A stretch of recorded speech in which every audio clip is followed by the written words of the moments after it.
আজকে আমরা এখানে উপস্থিত হয়েছি আমাদের আধিপত্যবাদ বিরোধী, সকল ধরনের আগ্রাসন বিরোধী, আমাদের প্রতিবাদের একেবারে মূর্তমান প্রতীক আমাদের শহীদ আবরার ফাহাদ ভাইকে স্মরণ করতে, তার ত্যাগকে স্মরণ করতে, তার যে জজবা ছিল সেই জজবাকে নিজেদের মধ্যে ধারণ করে ভবিষ্যৎ বাংলাদেশ কেমন হবে সেই সিদ্ধান্ত নিতে। আপনারা জানেন, যখন আমরা জুলাই গণ অভ্যুত্থান যখন শুরু হলো, তখন আমরা অনেককে বলতে শুনতাম যে আগে যেটা চেয়েছিলেন সেটার পক্ষে ছিলাম, এখন যেটা চাচ্ছেন সেটার পক্ষে নেই। কিন্তু আমি নিজে যে তখন ক্লাস 10 সদ্য পাস করে, এসএসসি পাস করে মাত্র ইন্টার ফার্স্ট ইয়ারে পড়তাম, একেবারে অ্যাপলিটিক্যাল জেনজি, আমরা যখন দেখি যে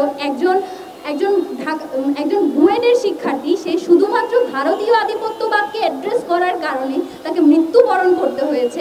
যেদিন আবরার ফাহাদ ভাই শহীদ হন সেদিন থেকেই আমরা এক দফার পক্ষে ছিলাম, সেদিন থেকেই আমরা ফেসিবাদ পতনের পক্ষে ছিলাম। আপনারা দেখেছেন কিভাবে শহীদ আবরার ফাহাদ ভাইকে সারা রাত ভর নির্যাতন করে হত্যা করা হয়। আপনারা দেখুন, এই যে জেনারেশন, যে মেধাবী শিক্ষার্থীরা ভারতীয় আধিপত্যবাদের বিরুদ্ধে একটুখানি সোচ্চার হতো কিংবা একটুখানি ভোকাল হতো, তাদের উপর কি ধরনের নির্যাতন নেমে আসতো। আপনারা দেখেছেন বিগত 16 বছর ধরে আমরা যখন বলি যে আমরা আওয়ামী লীগের পতন ঘটিয়েছি, আমরা শুধুমাত্র জুলাই গণ অভ্যুত্থানকে আওয়ামী লীগের পতন ঘটাইনি, বরং এই বাংলাদেশে যে ভারতীয় আধিপত্যবাদ ছিল সেটাকেও চ্যালেঞ্জ করে আমরা সেটাকেও হটানোর একটা ধাপ শুরু করেছি। আপনারা দেখবেন যে এই জায়গাটাকে কেন আমরা ভারতীয় আধিপত্যবাদের পতন বলছি, সেটার একটা সবচেয়ে বড় প্রমাণ হলো আবরার ফাহাদ ভাই। বিগত 16 বছরে সেটা শুধু আওয়ামী শাসন ছিল না, বরং বাংলাদেশের উপরে ভারতীয় আধিপত্যবাদ কীভাবে সাওয়ার হয়ে এই দেশের উপর প্রত্যেকটা সেক্টরে, প্রত্যেকটা সেগমেন্টে কীভাবে নিজেদের আগ্রাসনকে জারি রেখেছে, একটু একটু করে বাংলাদেশকে কুক্ষিগত করার চেষ্টা করেছে, তার একটা বড় প্রমাণ হলেন আমাদের আবরার ফাহাদ ভাই। কারণ আমরা দেখেছি যে আমাদের পাঠ্য বই থেকে শুরু করে, আমাদের সাংস্কৃতিক অঙ্গন থেকে শুরু করে, প্রত্যেকটা বয়ানে, প্রত্যেকটা কালচারে, আর্টে, প্রত্যেকটা সাহিত্যকর্মে একটু একটু করে ভারতীয় আধিপত্যবাদকে ঢুকানো হয়েছে।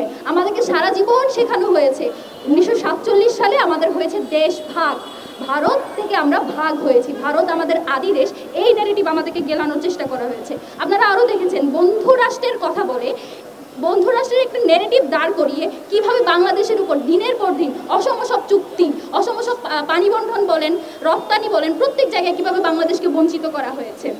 এই জায়গাগুলো যারাই অ্যাড্রেস করতে পারতো, যারাই এই বিষয়গুলো নিয়ে কথা বলতো, তারা সব সময় আওয়ামী লীগের জন্য থ্রেট হয়ে থাকতো। আমরা বর্তমান সময়েও দেখি একটা গোষ্ঠী যারা ভারতীয় আধিপত্যবাদ নিয়ে কথা বলে, এই যে এই ধরনের ন্যারেটিভ বা বয়ান তৈরি করে বাংলাদেশের মানুষকে, যারা অ্যাপলিটিক্যাল, যারা এখন বড় হয়ে উঠছে, আস্তে আস্তে পলিটিক্যালি সচেতন হচ্ছে, তাদেরকেও এই যে অ্যাপলিটিক্যাল কিংবা পড়াশোনা নিয়ে খোঁটা দেওয়ার চেষ্টা করে। এটা শুধুমাত্র ঘটে যখনই কেউ ভারতীয় আধিপত্যবাদকে অ্যাড্রেস করে।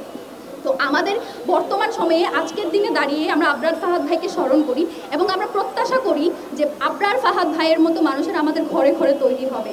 তবে আমরা আবরার ফাহাদ ভাইয়ের মতো আর কাউকে হারাতে চাই না। আমরা লক্ষ্য করি আবরার ফাহাদ ভাই চাই, তবে জীবিত, যারা বাংলাদেশের জন্য কাজ করবে।